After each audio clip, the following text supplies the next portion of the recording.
that they can do more for what's happening now in also the DRC, or the Democratic Republic of Congo. Because we have the facts. And I don't know if everybody got this document, but this document is describing the facts.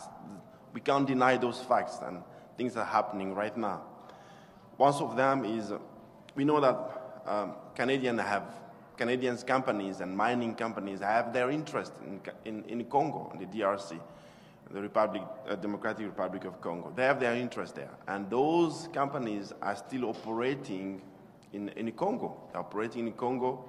They're mining in Congo. They're making profits in Congo. They have their headquarters here in Canada.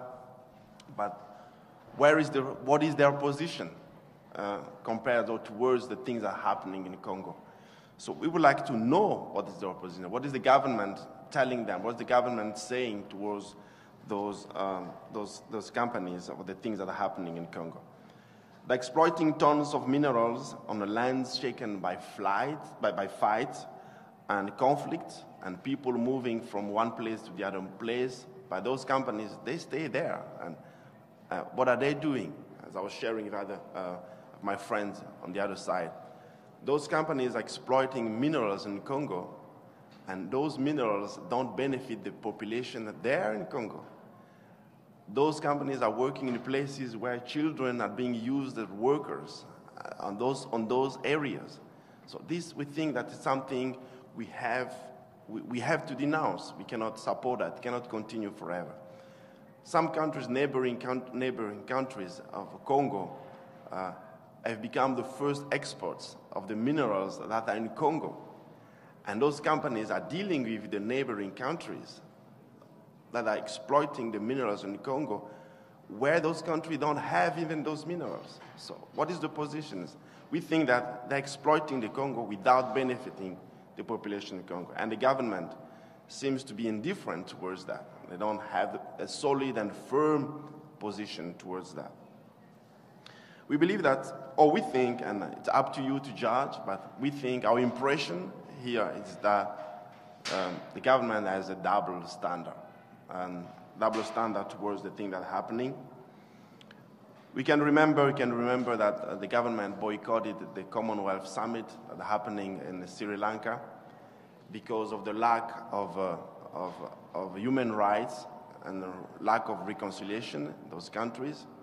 But we saw the same government showed some interest in Congo, having the summit of the Francophonie, and they wanted to go and support it, to go there and support the Francophonie in Congo. And we know that Congo has the worst, I would say, the worst war happening right now. In the report, in the UN report, it says it's the worst and the bloodiest war that has happened since the Second World War that's happening.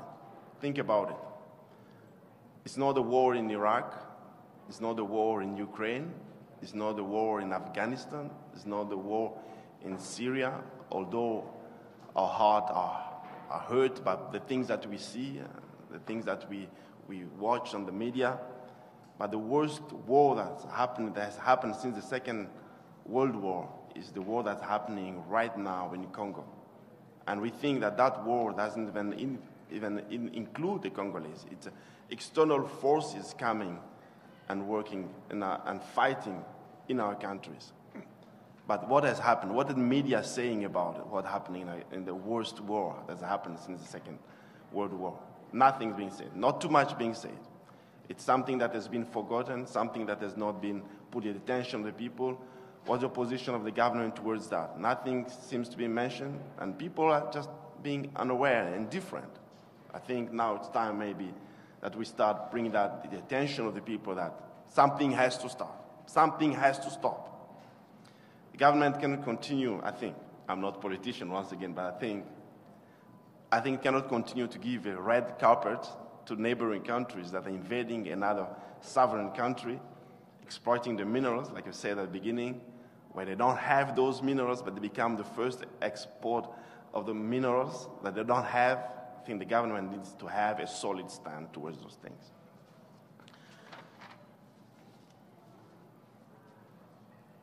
Once again, We also want to see contribution from the government. Like I said, we see, looks like double standard. In one country it works another way, the other country don't work the same way. In 2016, I want to bring that to remembrance.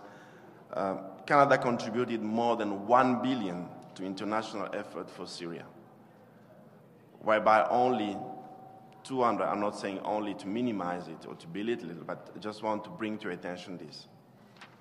It's sad that 250,000 people have died in Syria, and we want to support that effort that Canada has done there, and we want them to continue to do it the same way. But think about it. 6 million people have died in Congo. And each month, more and more are dying. If you look at the report and the statistics, it says 400 women have been raped and continue to be raped. It's about 40 women being raped per hour. 48 women being raped per hour. If we spend 1 hour here with you, think about it. 48 women have been raped at the same time. But what is the contribution of the government towards that? What's the population know about that? Who's raising his voice to say, you know what, we need to intervene, we need to act. We need to put pressure on the local government over there. We need to do something. This thing has to stop. In 2011, Canada responded with more than 44 million to Libya, for the Libyan people, for democracy and freedom. We support that. We encourage that. But in our country, we see the same situation. It's a Democratic Republic of Congo, but there is no democracy. Once again, I'm not a politician, but there's no democracy at all. There are peaceful protests happening right now since December of last year, but we see the government oppressing the people, killing people, even in churches, things that have not happened in the past. The government needs to have a stand against that. The government needs to denounce those things. The government needs to say something against those things. That's what we are here for. That's what we want to bring that to the awareness to everybody.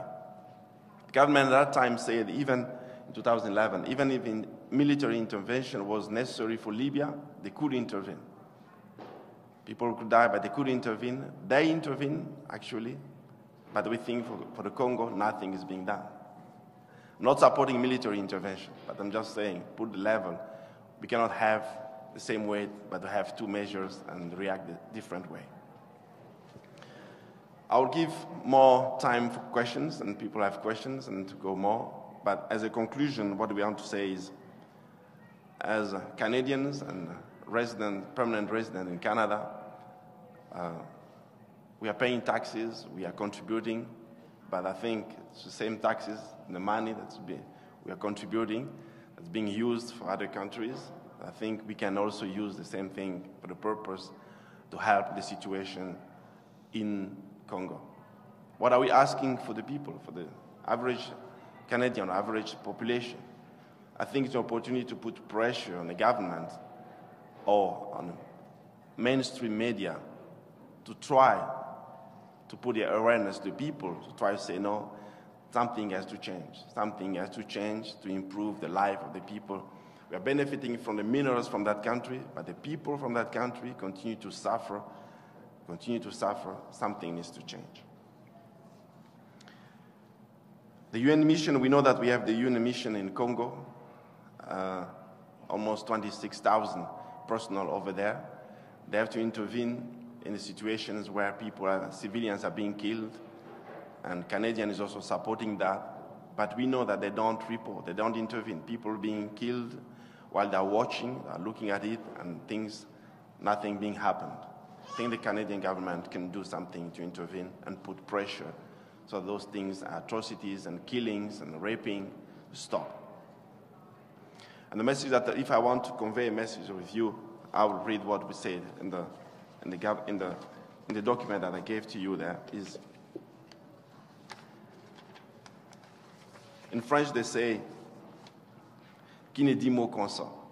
If you see things and you don't say anything, it means you are agreeing with what is happening. that the person doesn't say anything is agreeing with what is happening. So it's the same logic that we want to apply here. If you see things, we hear something, you have to intervene, you have to put pressure so that things get changed. So how can you help the Congolese people to benefit from their own minerals? I'll provide this as an answer, and I think we'll all agree with that, is we can put pressure on international players in the resources extraction industry to be more transparent. Also, we denounce any lack for the rule of law. We should denounce any lack of rule of law. We are a country of right. We should denounce when elections are rigged and when a sitting president does not want to organize the elections. When peaceful protests are organized and the government is oppressing its people, we should denounce that. We should denounce when a sovereign country is being invaded by another. I think those are positions we could stand for and denounce when the things are against the human rights. That was my intervention, and I leave open to any questions or any comment that anybody will be willing to share.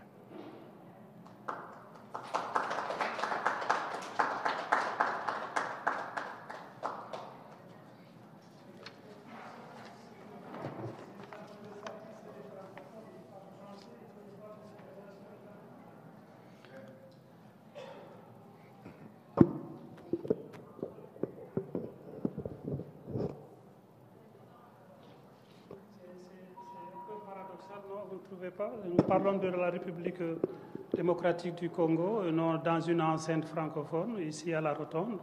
Et la majeure partie des intervenants, la majeure partie de la population de ceux qui sont ici, c'est des gens d'origine congolaise, à moins que je rate l'histoire un tout petit peu. Peut-être qu'au Congo, je ne sais pas, l'anglais prédomine ou quelque chose comme ça.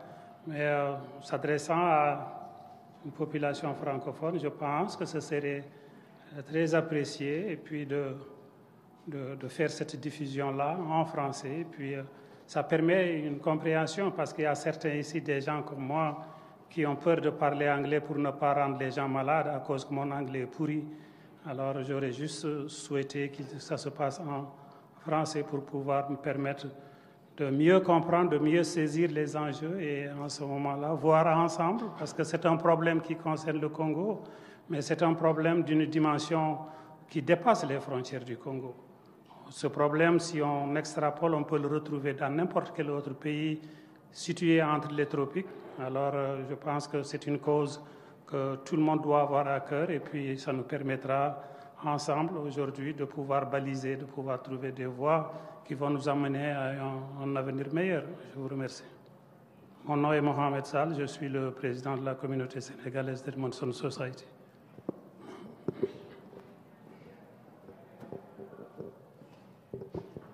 Merci. Je pense que c'est une question valable. C'est le même micro qui pointe? Je l'utilise le même, OK. C'est une question valable. Merci, Président. Le but pour lequel on a commencé en anglais, c'est parce qu'on voulait communiquer l'information aux médias qui nous ont demandé que ça se fasse d'une part en anglais pour maximiser la communication. Mais je suis d'accord avec vous qu'on doit communiquer le message en français. Et, je suis prêt à le faire.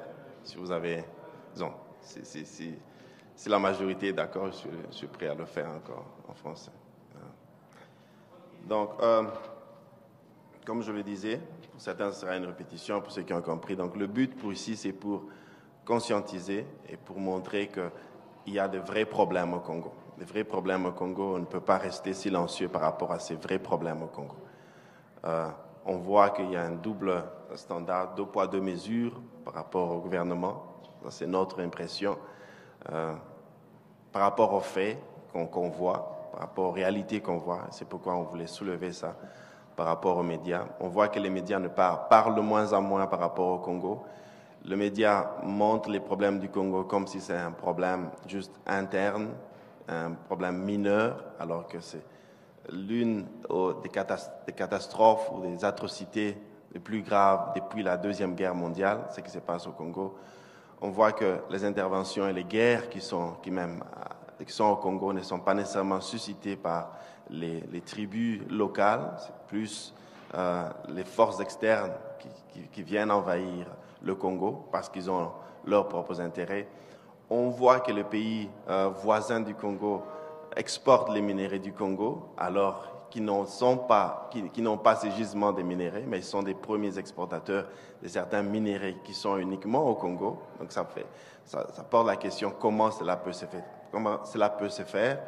On voit les sociétés canadiennes minières qui collaborent avec les pays voisins, qui collaborent avec ces pays voisins qui exploitent notre minerai. Mais quelle est la position du gouvernement par rapport à cet acte? On trouve que c'est injuste.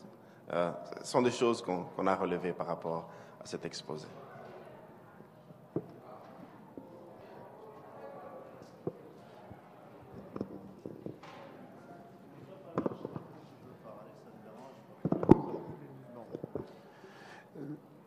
Benoît Ebeda, je voudrais poser cette question en continuité avec celle posée par Mohamed Sall. En fait, d'abord, un grand merci pour avoir jugé utile de sensibiliser tout le monde, non seulement les médias, mais la population d'une manière beaucoup plus précise quant à ce qui se passe au Congo. En nous sensibilisant, j'ose croire que vous avez eu certainement le temps de réfléchir vous-même sur cette situation, en en saisissant l'amplitude pour vous dire qu'est-ce qui convient d'être fait concrètement. Alors, je voudrais que vous preniez quand même le temps de nous présenter un peu ce que vous, à votre niveau, après avoir réfléchi, c'est un premier pas que de nous sensibiliser ou de sensibiliser d'autres personnes. Au-delà de la sensibilisation, est-ce qu'il y a encore d'autres gestes concrets qui méritent ou d'autres actions concrètes qui méritent d'être entreprises? Lesquelles, par exemple? Merci. Je pose direct et pas, il va parler. Bon, merci beaucoup. Je me tiens debout pour qu'on me voie. Bon, je réponds au nom de Moluile Mwanachalou. Je voulais juste savoir, parce que dans la communication ou bien dans toute action que nous menons, nous avons un but, nous avons des cibles. Alors, je voudrais savoir quel est le but de cette conférence. J'ai ouï dire la sensibilisation. Bon, quel est le but? Et quelle est la cible? Parce qu'en français, on dit on frappe pour faire mal. On mange pour être assouvi. Bon. La sensibilisation, ce n'est pas la première fois que vous nous sensibilisez, c'est le même thème. Est-ce que vous pensez que nous avons intérêt à toujours nous plaindre, à toujours indexer, ou nous devons passer à l'action? Merci.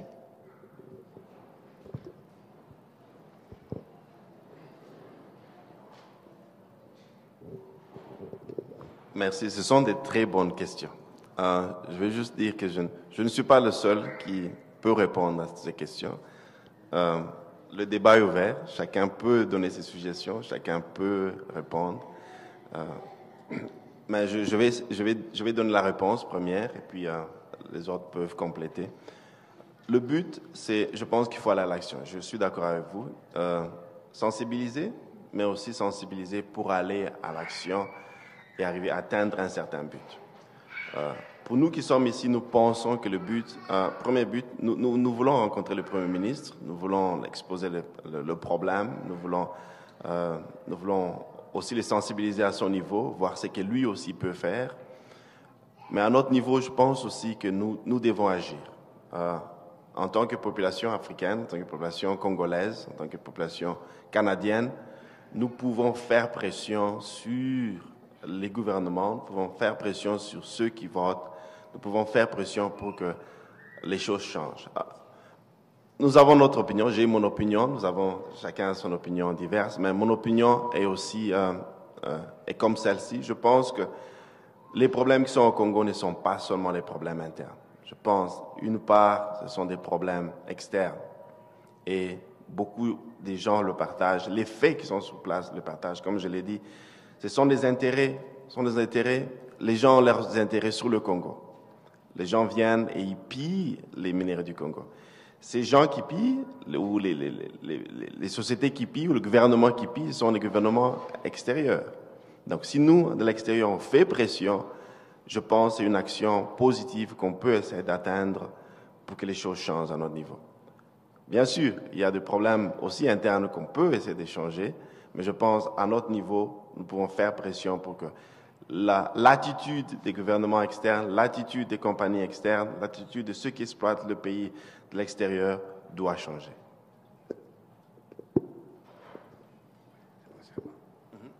Oui, merci beaucoup. Moi, mon nom c'est Benjamin. Mes excuses.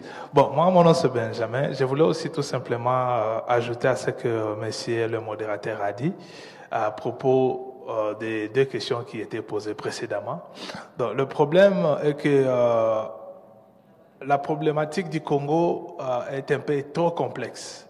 C'est à plusieurs niveaux. Il y a une part, la responsabilité des impérialistes, comme on peut les appeler, ou bien les Occidentaux. Et d'autre part aussi, il y a la responsabilité des marionnettes qu'on utilise sur place au Congo ou bien en Afrique pour exécuter ce qu'ils veulent. Alors, nous pouvons utiliser tous les moyens nécessaires pour arriver peut-être à notre objectif. Les moyens nécessaires sont tels que nous sommes ici au Canada, comme le modérateur l'a dit, il y a les interventions qui se font au nord du Canada, ailleurs, en Syrie, ça se fait en Irak. On utilise toujours l'argent des taxes pour aller intervenir. Nous sommes aussi des taxpayers dans ce pays. C'est la même chose que nous voulons à ce que le Canada le fasse. Et si le Canada ne le fait pas, nous devons conclure que non, tout ce qui se passe chez nous, c'est le Canada qui est aussi, d'une manière ou d'une autre, responsable de notre misère là-bas. Alors, nous qui sommes sur place, aussi longtemps que nous avons découvert que le Canada est complice ou bien auteur de ce qui se fait sur place, parce que, qui dit mon consent, c'est à nous maintenant, ensemble, de pouvoir utiliser ou bien étudier le moyen par lequel nous pouvons faire face au Canada, par le moyen par lequel nous pouvons faire pression pour que les choses changent de l'autre côté. Je ne sais pas si ma réponse peut-être a répondu à la question, mais c'est ça ce que j'avais comme contribution à cette question-là. Merci. Bonjour, je m'appelle Mohamed Kourouma de la communauté guinéenne, je vis ici à Edmonton. Moi, ce que je peux dire, c'est juste que je remercie la communauté congolaise d'avoir eu l'idée d'organiser ce genre de choses. Tout le monde est conscient de ce qui se passe au Congo, malgré que les gens ne réagissent pas, mais c'est une réalité. Moi, ce que j'aimerais juste dire, c'est que vous, en tant que leader communautaire, c'est d'essayer d'organiser quelque chose au niveau national, au sein de la communauté congolaise, parce que ce qu'il faut remarquer, il faut juste s'asseoir, regarder ce qui se passe dans les autres communautés. Le nombre, il n'y a rien qui soit plus important que le nombre. Je prends juste un petit exemple, le cas de ce qui s'est passé en Ukraine. C'est quelque chose qui est 10 000 lieues loin du Canada ici. Mais on a vu le mouvement que ça fait, jusqu'à ce que le gouvernement canadien soit allé à condamner, comment on appelle ça, l'intervention de la Russie en Ukraine. Nous, ici au Canada, la Russie n'est pas une menace pour nous. Mais le nombre a fait qu'ils ont poussé le gouvernement à intervenir dans un dossier. Pas plus loin que la semaine dernière, ou il y a 2 semaines, 2 anciens agents ont été attaqués en Angleterre. On a vu toutes les puissances occidentales se soulever, condamner l'action. Ça veut dire que le nombre, si nous ne nous donnons pas la main, pour aller chercher le nombre que les Blancs, ils appellent ici, comment on appelle ça, le lobby, on ne pourra jamais faire avancer nos cas. On n'est pas obligé de s'aimer, on n'est pas obligé de s'entendre, mais on est condamné à se donner la main pour former le nombre qui est le lobby. C'est le lobby qui fera que toutes nos causes, tout ce qu'on a comme besoin va être amené. Les autres, dans leur lobby, ils ne s'entendent pas forcément, mais ils ont conscience que c'est le nombre qui fera que leur objectif sera atteint. So, à chaque fois qu'il y a un problème, ils mettent de côté leur problème, ils se donnent la main pour aller chercher le nombre, pour mettre la pression. Donc, c'est le conseil que je peux donner. Le nombre, faites tout pour aller chercher le nombre pour avoir le lobby.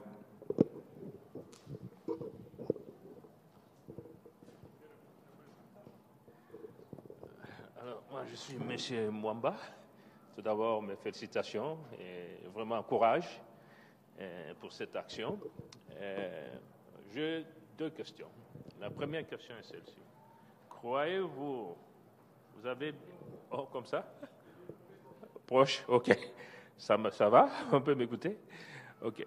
Ma première question est celle-ci. Vous avez bien mis en exergue l'exploitation minière au Congo. Très bien.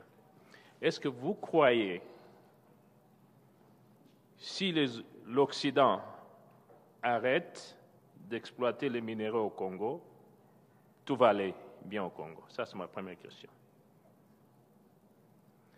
Deuxième question. Pouvez-vous nous donner le point faible du Congo dans cette crise, dans ce marasme, dans cette maladie? Je crois que c'est les deux questions.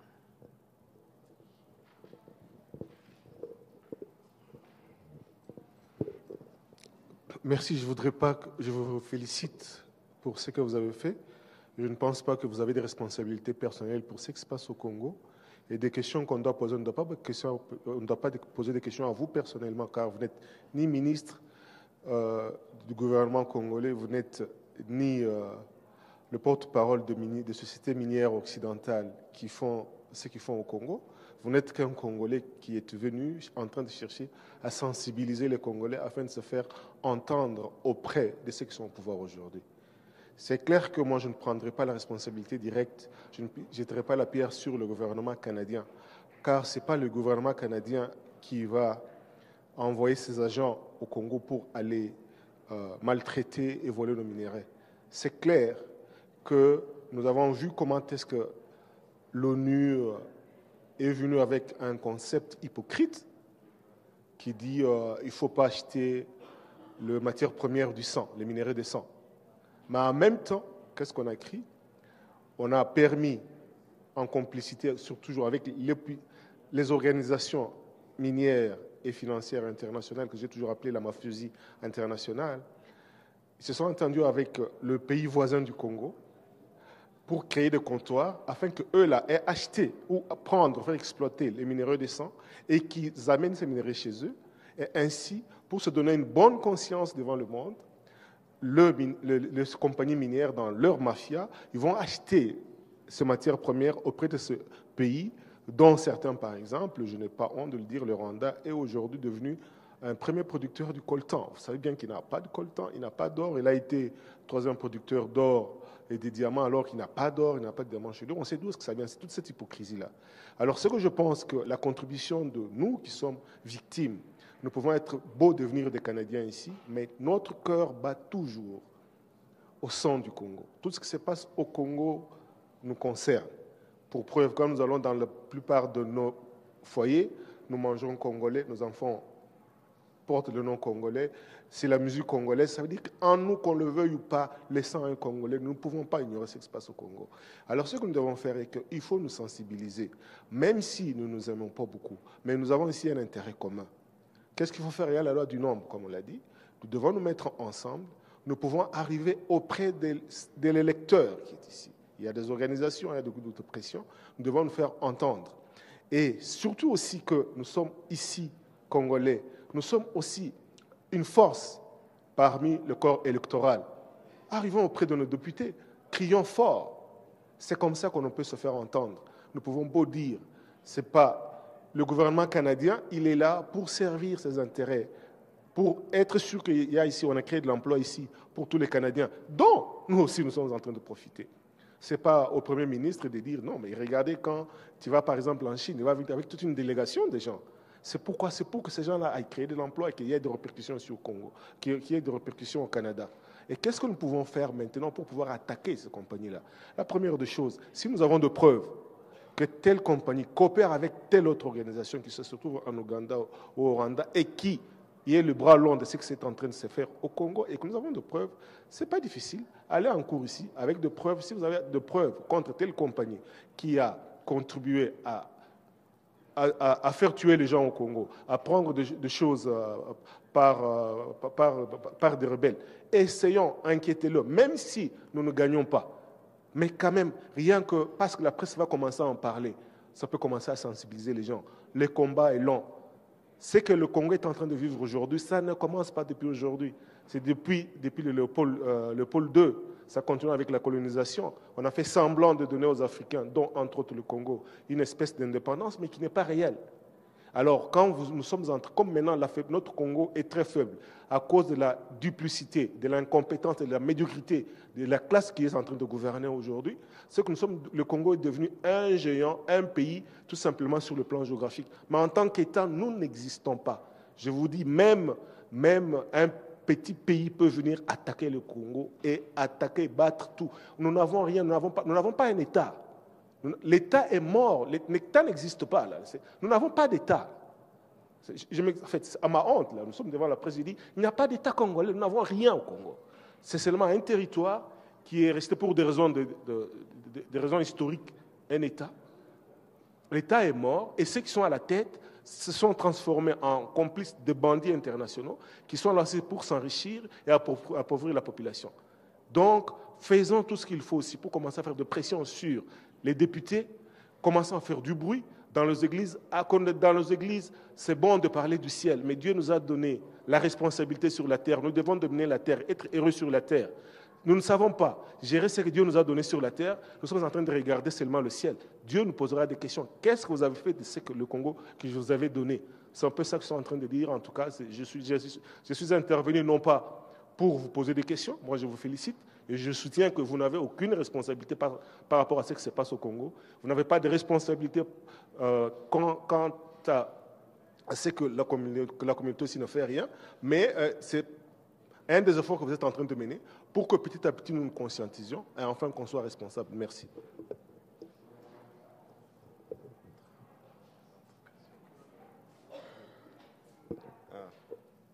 Je pense qu'il a répondu à une partie. La question. Si je dois compléter, mon avis, je pense, pour l'exploitation des minéraux, je pense que ça va résoudre une grande partie. Ça va résoudre une grande partie, mais je ne peux pas dire que ça va résoudre tout, mais ça va résoudre une grande partie, je pense. Pour le point faible, il y a plusieurs points faibles. Je pense au niveau d'ici, on l'a souligné à plusieurs reprises. Pour nous qui sommes ici, notre point faible, c'est le manque d'union. Nous ne sommes pas assez unis. Quand on n'est pas unis, comme plusieurs l'ont soulevé, je pense qu'il a insisté sur ça, quand nous ne sommes pas unis, nous sommes divisés, on n'a pas de force, on n'a pas de voix, on n'est pas considéré. On n'est pas considéré ici. Malheureusement, comme il a souligné, on n'est pas considéré non plus même dans notre pays. La faiblesse aussi réside au niveau de notre pays. C'est aussi la même désunion. On peut facilement corrompre quelqu'un et il peut tuer son frère, il peut tuer... donc, c'est le même problème. Il faut qu'on soit unis au niveau du pays, mais il faut qu'on soit aussi unis à ce niveau ici. La médiocrité je ne suis pas politicien, mais on peut le voir par les faits, on peut le voir par ce qui se fait, que le gouvernement n'est pas en mesure de prendre ses responsabilités. Un gouvernement qui tue son propre peuple, je pense que c'est un point très faible qu'on ne devait pas minimiser. C'est un peu ma contribution. Quelqu'un peut ajouter? Oui, je voudrais encore ajouter, je vais vous donner le micro. Je voulais ajouter avant que j'oublie ou bien que je perde la mémoire. Donc, cette conférence, on l'a fait à 7 heures. On sait bien que la plupart des gens sont au travail. Mais on a fait la conférence à 7 heures, c'est par rapport aux exigences de médias. On a commencé en anglais, c'est aussi par rapport aux exigences de médias telles que l'orateur l'a dit. Ben bon, connaissant le problème, le poids du problème du Congo, on trouve que les médias sont toujours aussi complices parce qu'on ne veut pas faire circuler le message ou bien les problèmes du Congo. Alors, peut-être c'est ça la raison, selon moi, c'est ça la raison pour laquelle la plupart des médias, à part la RDI qui était arrivée, ne sont pas venus. Mais cela n'est pas le seul moyen de pouvoir faire avancer notre cause. Donc, nous devons toujours chercher à multiplier les moyens, les efforts pour aller de l'avant. Alors, je voulais ajouter à la réponse dont l'orateur a répondu à propos de la faiblesse. Notre faiblesse, c'est beaucoup plus la corruption. Bien sûr, tout le monde ne peut pas s'aimer, mais tout le monde peut être d'accord sur un sujet. Le sujet, les problèmes du Congo, au moins 99% des Congolais souffrent. Ce n'est que 1% des Congolais qui sont, comme on les appelle, les collabos, bien les gens qui jouissent des petites miettes qui tombent de cette table-là. Mais 99% des Congolais, nous souffrons. Nous ne sommes pas obligés de nous aimer les uns les autres, mais nous devons nous battre pour la même cause qui est le Congo. Parce que ces souffrances-là nous visent nous tous. C'est ça, c'est que moi je peux dire que la plus grande faiblesse, c'est la corruption qui est en nous. Si on tient fort, on dit que non, si je ne mange pas des jours, je peux survivre à ma famine, ça va nous aider d'aller de l'avant. Les impérialistes peuvent cesser à exploiter le minerai, mais ça sera toujours, comme le maître l'a dit, ça sera toujours ça sera l'ironie, parce qu'ils vont le faire d'une manière ou d'une autre. Et ce sont les pyromanes pompiers, donc ils peuvent se déguiser en plusieurs facettes, ils récupèrent toujours le minerai, et puis vous croyez que ce ne sont pas eux, or que ce sont eux. Donc c'est ça ce que je voulais ajouter à ce que vous avez posé comme question. Merci beaucoup. Merci d'avoir répondu à mes deux questions. Je voudrais retomber encore sur mon frère qui a parlé du lobbying. Je voudrais vous mettre aussi à l'oreille que le gouvernement canadien, il ne faut pas dire qu'il ne fait rien. Ça, ce n'est pas vrai, tout d'abord, parce qu'on a introduit une loi au niveau du gouvernement fédéral à propos de l'exploitation des minerais dans la partie est du Congo.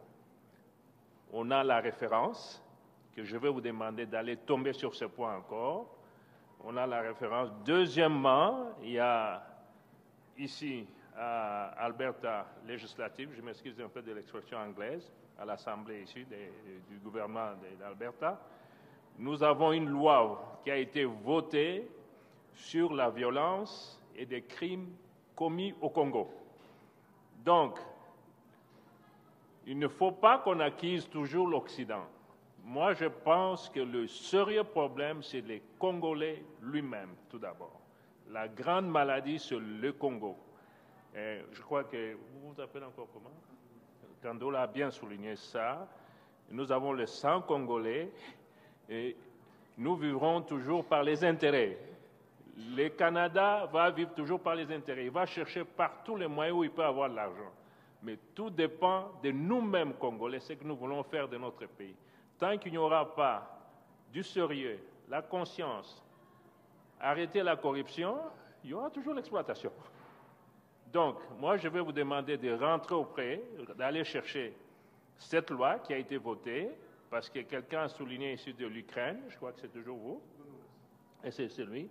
Alors, les Ukrainiens ont fait introduire une loi ici, à partir de l'Assemblée, parce que quand vous passez dans une Assemblée, ça passe dans toutes les assemblées au Canada. Donc, il y a les lobbying qui jouent.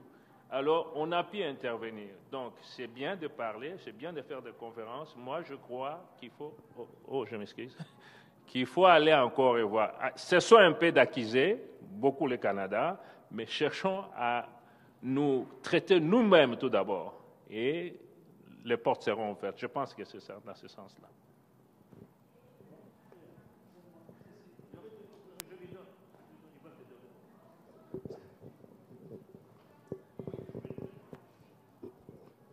Bon, je ne veux pas monopoliser la parole, mais je profite de cette occasion pour lancer une invitation à tout le monde parce que je pense que toujours fait. Je suis arrivé à certains partager avec toute la communauté congolaise et toute la communauté africaine. Ne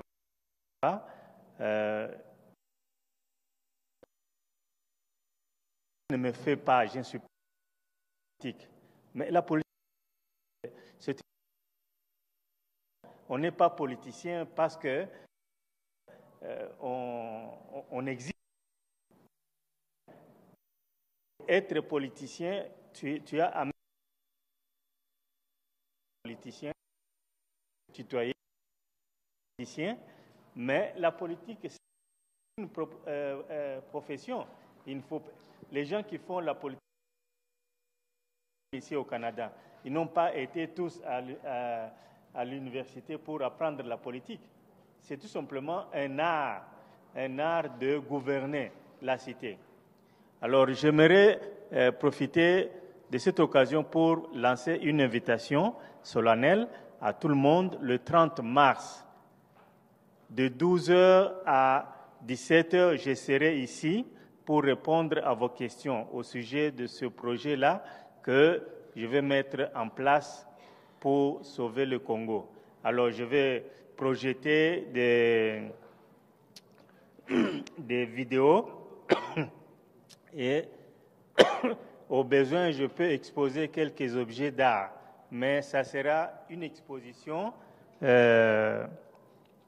sous forme de conférence, de vidéo-forum. Ça commence de 12h à 17h. À 16h, je vais parler. Mais si vous avez un peu de temps, vous pouvez venir poser la question et on peut échanger personnellement. Mais à 16h, je lance officiellement, d'une manière officielle, la campagne de ma plateforme qui s'intitule Congo Paradis Lola. Donc, je vais expliquer en long et en large de quoi il s'agit. J'ai fait la documentation sur ce point-là. Je pense qu'on aura l'occasion de partager. Ce n'est que le début officiel, d'une manière officielle.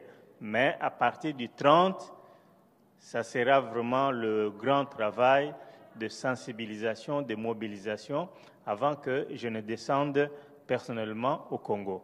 Merci.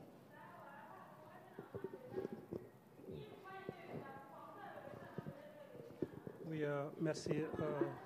Nous allons trouver des contributions d'une façon assez prononcée pour pouvoir voir comment utiliser les outils qui ont été mis à notre disposition pour répertorier ces informations-là. L'histoire africaine s'est bâtie vers les années 60. Les indépendances se sont arrivées précipitamment parce qu'il y avait d'autres leaders qui ont osé dire non. Pour éviter ce chaos, alors on a profité de l'occasion, on dit quitter. Pour que tu sois déclaré comme indépendant, il te faut remplir certaines conditions. 1, il te faut avoir un territoire. 2, il faut avoir un morceau qu'on appelle un drapeau. Il faut avoir un drapeau. Il faut avoir une hymne nationale et il faut avoir un héros national.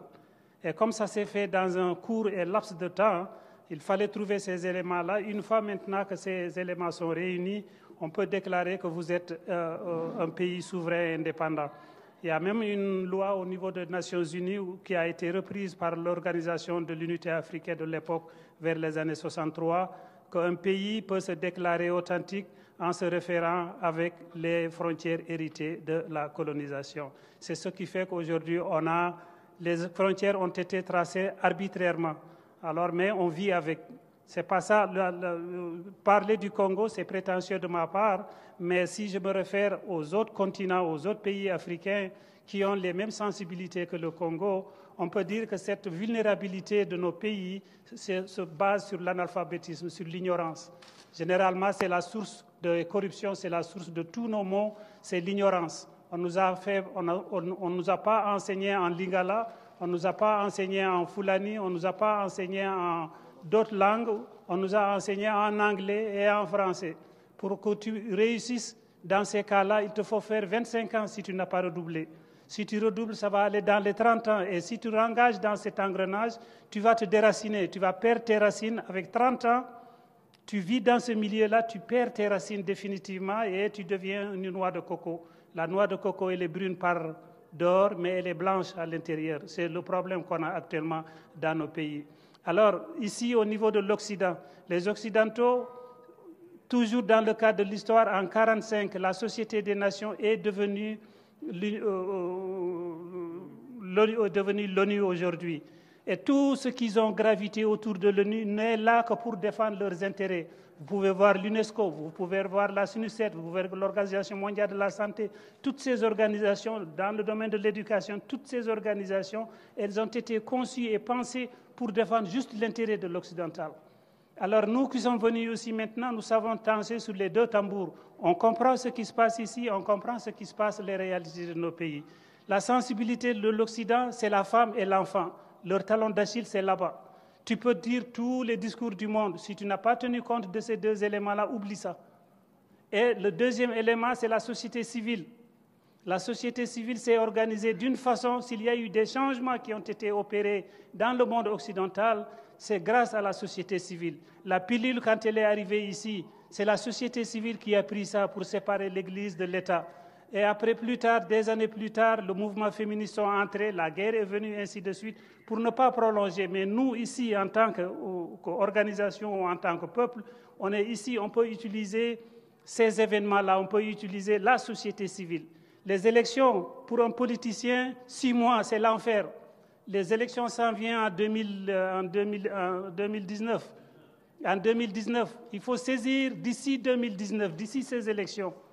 Ce n'est pas le gouvernement Canada qui va faire bouger les choses. Loin de là, je confirme ce qu'il a dit. Le gouvernement Canada, il est allé chercher des choses pour avoir un plus. On ajoute quelque chose de plus pour pouvoir créer des emplois aussi. Vous avez vu le comportement de Donald Trump quand il a parlé de ce nationalisme-là.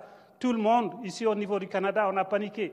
Alors il fallait courir à gauche et à droite, il fallait en Chine faire des missions, il fallait en Inde faire des missions, ainsi de suite, courir à gauche et à droite pour pouvoir maintenir les emplois ici. C'est très difficile de concurrencer avec l'Occident, parce que tous les produits qui sont produits ici sont subventionnés. Nous, ce qu'on peut faire au niveau de nos communautés respectives, on peut aller chercher des manifestations, avoir une autorisation organisée sur le Churchill Square, demander, ça m'étonne que les gens là ne soient pas venus ici, parce qu'il y a des organisations qui ont organisé ici à des heures qui ont été organisées ici, mais c'était bondé de monde. Aujourd'hui, on est là, c'est nous juste les Congolais, nous les Africains qui sont restés ici. C'est correct, chacun a sa façon de voir les choses. Mais si on veut s'organiser, c'est fondamental de saisir les médias, oui, de saisir les médias, mais d'avoir de la visibilité. D'avoir de la visibilité, c'est de suivre les règles, les lois, avoir une autorisation, convoquer une manifestation. À chaque fois qu'on va avoir un politicien, il est du fédéral, du municipal, il va se présenter quelque part. On se pointe là-bas avec nos drapeaux, on se pointe là-bas avec nos micros. On crie fort, on va aller chercher d'autres organisations sont là qui vont nous épauler. Si on prend simplement la cause comme étant la cause congolaise, les autres communautés diront quoi? Oh, ça, je ne suis pas concerné. Alors, il faut élargir ce problème en disant que c'est un problème de latitude. Les tropiques, tous ceux qui sont entre les tropiques, soit du Capricorne ou du Cancer, sont concernés par ce problème-là. Alors, à partir de ce moment maintenant, on ira chercher tout le monde, les mobiliser, et puis en ce moment, canaliser ces énergies et poser des actes. Il faut donner de l'information. L'information est capitale. Si vous dites aujourd'hui, on est tué au Congo, ça c'est du mot, mais quand vous apportez une vidéo, quand vous apportez un film, les enfants sont massacrés, vous présentez que ces enfants sont massacrés, ça va toucher des cordes sensibles. Quelque part, quelqu'un va se lever et dire, ces gens-là, je vais les accompagner dans ce qu'ils sont.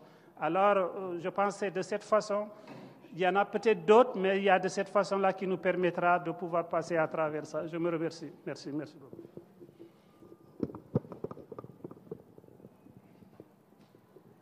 Non, merci beaucoup, ça aide comme ça. Merci à tout le monde pour votre participation. Bon, j'ai pris quelques éléments, on va essayer de travailler dessus. c'est un long chemin, mais si on a de l'appui, si on travaille ensemble, si on a des suggestions, je pense qu'on pourra faire quelque chose qui pourra changer. Merci beaucoup. Je pense en clôture la réunion. Qu'est-ce que vous pensez de toute la conférence, les réactions des gens? Comment vous avez trouvé? Merci beaucoup. Mon nom, c'est Moïse Ndala. Je suis vraiment touché par cette conférence. C'est bien passé, mais aussi la contribution de chacun. Chaque participant a donné son appui, il a vu que c'était important. Chaque participant, je pense, est ressorti avec le message que c'était important, mais aussi comment la personne pourra participer pour nous aider à aller de l'avant. Et c'est cela que j'ai vraiment retiré de cette réunion. Mais est-ce que les objectifs, vous les avez atteints? Est-ce que ce que vous avez voulu lancer comme message et la réponse, déjà, est-ce que vous pensez que ça a été à l'excellence de vos attentes? Je pense qu'on a atteint, on est même allé au-delà de ce qu'on pensait avoir. On pensait sensibiliser les gens et on l'a fait. On pensait sensibiliser, excusez-moi. On voulait sensibiliser les médias, on l'a aussi fait.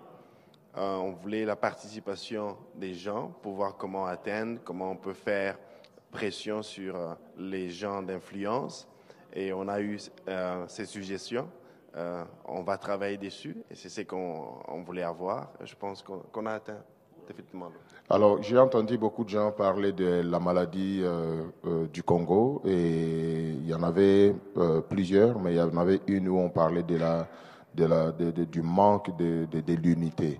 Est-ce que et puis en plus on n'a pas vu beaucoup de Congolais ici. Est-ce que c'est parce que c'est à midi, c'est le temps de travail? Je sais pas, mais aussi on n'a pas aussi vu beaucoup de membres de la communauté d'accueil non plus. Est-ce que la sensibilisation, pour moi, je sais pas, est-ce que il y avait besoin de sensibiliser plus, ou bien en d'autres termes, quel serait le message par rapport à ce manque d'unité, la maladie dont on a parlé tout à l'heure? Quel est le message que vous lancerez à la communauté, aux membres de la communauté ici à Edmonton? Merci pour la question. C'est une question importante. On y revient. On peut essayer de l'éviter. J'ai voulu que cela sorte des participants. Je savais que c'est un problème que les Congolais ont. Je n'ai pas voulu soulever, mais les participants eux-mêmes ont soulevé. Et ils l'ont dit clairement. On ne peut pas avancer s'il n'y a pas d'unité. Donc, j'appuie ce que vous dites, j'appuie ce que les participants ont dit. Pour qu'on avance, pour qu'on aille de l'avant, pour qu'on soit une force, il faut qu'il y ait de l'unité. Aujourd'hui, il n'y a pas eu beaucoup de gens. On se dit peut-être c'est le temps. Le temps nous a été imposé par les médias. Mais au-delà de ça, on pense qu'aussi les Congolais, une fois qu'ils reçoivent le message, il faut qu'ils s'imprègnent. Personne ne peut défendre vos intérêts si vous-même, vous ne pouvez pas défendre vos propres intérêts. Donc, c'est le message qu'on peut lancer. Mais que sera, parce que j'ai entendu aussi des gens demander par rapport à l'action prochaine, qu'est-ce qui va venir après et qu'est-ce que vous prévoyez? Pas d'une manière générale, mais en ce que vous avez commencé aujourd'hui. En termes de ce qui a lieu aujourd'hui, quelle est la prochaine étape? La prochaine étape, on va travailler pour être plus visible. Je pense qu'on va sensibiliser la communauté. Si la communauté est encore davantage pour travailler sur l'unité, si nous sommes unis, si on devient plus visible, je pense que ça sera une force pour qu'on puisse aller de l'avant. On compte toujours voir le Premier ministre, voir les gens d'influence, mais c'est plus pour montrer la visibilité ou l'influence, mais je pense que le travail plus profond doit venir de nous-mêmes. Si on est unis, si on a une force, si on constitue une force, là je pense qu'on a atteint notre objectif. Alors un dernier message peut-être pour la population congolaise au pays. Est-ce que vous aurez un message juste pour clôturer? Pour mes frères et sœurs qui sont au pays, nous comprenons, vous traversez des moments très difficiles, nous compatissons, nous comprenons, mais nous vous envoyons ce message d'espoir. Continuez à persévérer, continuez à travailler dur, continuez à défendre ce qui est correct, continuez à maintenir l'unité nationale et continuez à travailler dur. On vous soutient. Merci beaucoup. Merci bien.